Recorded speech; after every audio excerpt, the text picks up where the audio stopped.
You ask Tiger to solve. This deals with linear equations with one unknown.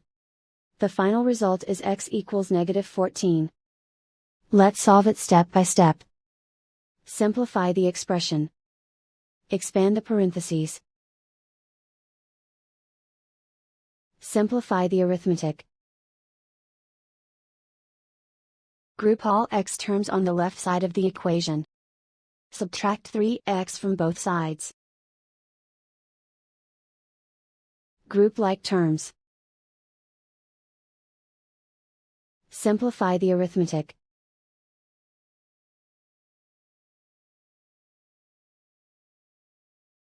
Group all constants on the right side of the equation. Add 14 to both sides. Simplify the arithmetic.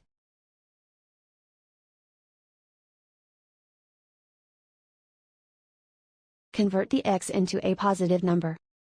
Multiply both sides by -1.